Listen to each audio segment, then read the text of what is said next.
अस्सलाम वालेकुम, मैं डॉक्टर इकरा हामिद। आज इस टॉपिक के ऊपर मैं डिटेल में डिस्कशन करूँगी, डिटेल में वीडियो बना रही हूँ। वो है हमल के पहले 3 महीने में जो ब्लीडिंग होती है, अगर वो किसी पेशेंट को हो जाए तो इसकी क्या वजह होती है और इसको किस तरीके से मैनेज करना चाहिए। ये वो टॉपिक है जिसके बारे में लोगों ने मुझसे बहुत ज़्यादा रिक्वेस्ट की थी कि मैम इस टॉपिक पे वीडियो बनाई जाए और हमारे साथ इन्फॉर्मेशन शेयर की जाए। प्रेगनेंसी के अगर शुरू के 3 महीनों के अंदर आपको ब्लीडिंग हो जाती है, आपको ब्लड आना शुरू हो जाता है, तो ये एक बहुत ज़्यादा क्रिटिकल सिचुएशन होती है। बाज़ औक़ात ऐसा होता है कि ये मिसकैरेज की वजह से ब्लीडिंग नहीं हो रही होती और पेशेंट इसका बहुत ज़्यादा स्ट्रेस ले जाता है। कभी कभी हमल के शुरू के 3 महीनों में ब्लीडिंग जो होती है, इसकी वजह ये भी हो सकती है कि आपको इम्प्लांटेशन की ब्लीडिंग हुई है, यानी कि आपका जो बच्चा है वो बच्चादानी की अंदरूनी तह पे चिपक रहा हो और उस वजह से आपको ब्लीडिंग हो गई हो। या फिर यह कमज़ोर हमल की अलामत भी हो सकता है कि बेबी की हार्ट बीट नहीं आ रही अल्ट्रासाउंड के ऊपर, या बेबी की ग्रोथ नहीं शो हो रही, कि बेबी ऐसा लग रहा है कि उसकी ग्रोथ स्टॉप हो गई है।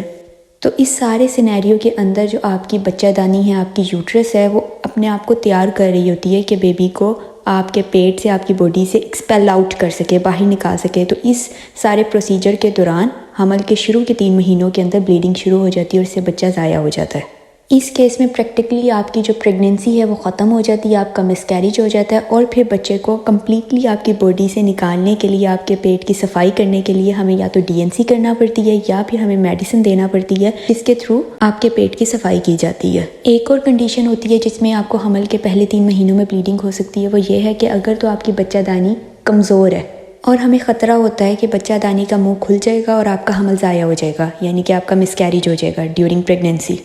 तो अगर तो बेबी की हार्ट बीट भी ठीक हो और बेबी ग्रोथ भी कर रहा हो, तो ऐसे केस में हम फिर बच्चादानी के मुंह के ऊपर टांके लगा देते हैं, ताकि आपकी बच्चादानी कम से कम बच्चे को 8 महीनों के लिए होल्ड करके रख सके।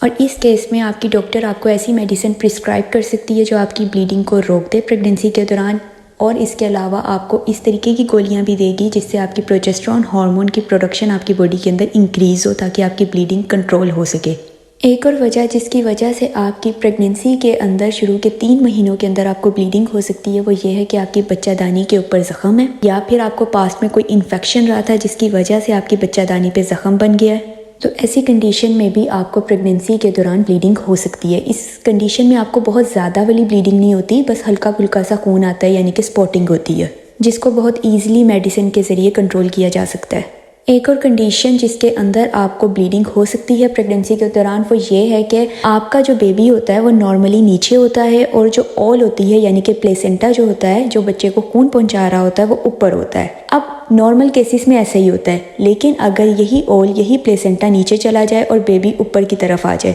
इस केसेस में भी बहुत ज़्यादा ब्लीडिंग होती है।